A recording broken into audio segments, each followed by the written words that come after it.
Është e lehtë të flasësh për jetën e tjetrit, por askush nuk e din thelbësisht se sa është pesha e kësaj dhimbje që ai mban mbi supe, se sa është pesha e një dhimbje të thellë që përjeton ai, por askush nuk e din e të gjithë flasin. Dhimbja nuk është kurrësi një temë për debat. Dhimbja nuk është kurrësi një temë për klikime. Ka dhimbje që nuk duhen prekur as me fjalë, sepse nga ana tjetër çdo fjalë, çdo veprim që ne bëjmë bëhet si një gjyrpër që e shpon këtë dhimbje, këtë plagë deri në palcën e saj dhe pa diskutim që e gjakos edhe e lëndon. Në këtë gojë të Miletit dua të jap një mesazh se sa të analizoj një situatë të showbizit, por emri që do të flas pa diskutim që është personazhi më i komentuar, më i klikuar dhe personazhi që ende fuqizon dhe ende mban të tjerët, le të themi, me një lloj interaktiviteti. Do të flas për Gjestin. Ai nuk është rikthyer dhe nuk e dim se kur do të rikthehet dhe nuk na takon ne për ta bërë këtë pyetje, por ka parë kohët e fundit një lloj narrative të keqe në rrjetet sociale, ku fancat zihen me njëri tjetrin, ku përmendin emrin e tij, ku përmendin familjar, edhe më duket një absurditet, më duket një veprim i gabuar që bëjnë ende me emrin e Gjestit për të fituar disa klikime ose për të zënë me njëri tjetrin. E kam vënë re këtë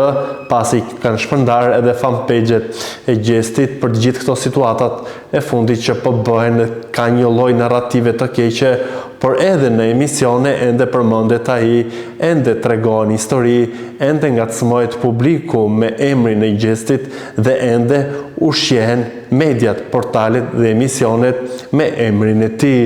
Është fisnike të respektosh dikë që nuk të kthen përgjigje, është fisnike të respektosh një personazh që i është shëmbër bota me ngjarjen tragjike që ka ndodhur familjes së Gjestit.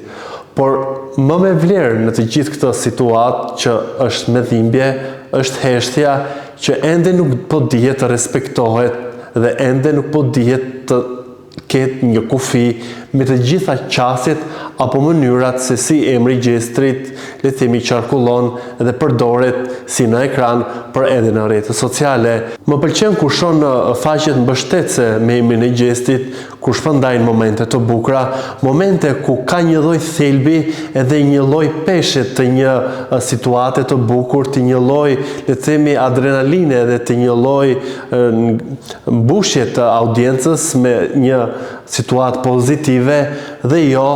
që të bëhet Gjesti një emër që përdoret nga të tjerët thjesht për interesat e tyre dhe thjesht për të bërë lajm si ishte kjo e fundit për një diçka, një videoklip, nuk e mora vesh se as nuk e lexova qartë se për çfarë bëhet fjalë, por besoj që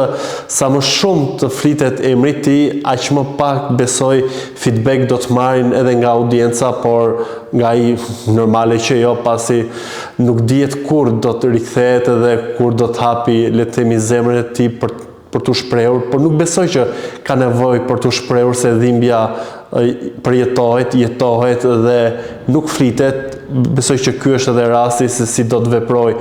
edhe Gjesti, por të gjithë këtë po e bëj ndoshta për të dhënë edhe një mesazh, një këshill, ai sa mund ta jap edhe unë për të gjithë ato fanpage-et e personazheve të Big Brotherit që të mos e përcaktojnë dhe të mos e fokusojnë përditshmërinë e tyre në debate, në sharje, në ofendime, pasi në të kundërtën nuk fitojnë asgjë dhe vetëm qasje negative marrin dhe japim me njëri tjetrin pa një lloj ndërveprimi që nuk ka një feedback pozitiv dhe nuk ka një feedback që ti të marrësh një lloj përgjigje apo të marrësh diçka që sipas teje të takon, është e gjitha një lloj fasade e shumtuar që bëhet në rrjetet sociale thjesht me njëri tjetrin, këto faqet që unë përmenda ku zihen, ofendojnë, shajnë njëri tjetrin dhe nuk marrin asgjë pozitive. Se është shumë e lehtë në ditët e sotme të bëhesh lajm duke provokuar dikë apo duke shënjestruar apo duke e përdorur emrin e tjetrit, është shumë e lehtë dhe nuk është se unë po e bëj pikërisht për të qenë pjesë e këtij grupi, por për të dhënë një mesazh për të ndarë një lloj le të themi, asaj që unë përshikoj këto kohë të fundit, për të dhënë atë trotshin që unë kam shumë dëshirë që ta flas dhe nuk më duket e nevojshme që ende flitet kaq shumë, ende përdoret dhe ende komentohet, pasi siç e përmenda, nuk të kthen përgjigje një personazhe, kur nuk të kthen përgjigje i bie që publiku përballet vetëm me një anë të historisë, me një anë të një deklarate, me një anë të një reagimi, me një anë të një komenti. Pra, nuk është as pak e nevojshme i gjithë kjo lojë apo e gjithë ky lloj viraliteti që po bëhet tani më në rrjetet sociale me situata të pakëndshme nga persona anonim që kanë fanpage me emrat e personazheve të Big Brotherit, ku ka një lloj mlefi, ka një lloj zemërate për gjëra që kanë ndodhur muaj më përpara në Big Brother, ku ende që ti mbash edhe ti përjetosh edhe ti ndash me njerëzit e tjerë, për mua nuk është e shëndetshme nëse në fund të ditës në bilancin që ti bën me jetën tënde je komod që jeton një jetë vetëm duke komentuar dhe duke sharë tjetrin, për mua nuk është as pak e hishme. Jam këtu ndoshta për të bërë një lloj apeli, për të dhënë një lloj këshilla apo për të bërë këtë analizën e shkurtër që unë bëra të asaj që unë pash, ndoshta për ta lënë dhimbjen atje ku është dhe për ta mos e përfolur, për të mos e përdorur dhe për të mos u bërë lajm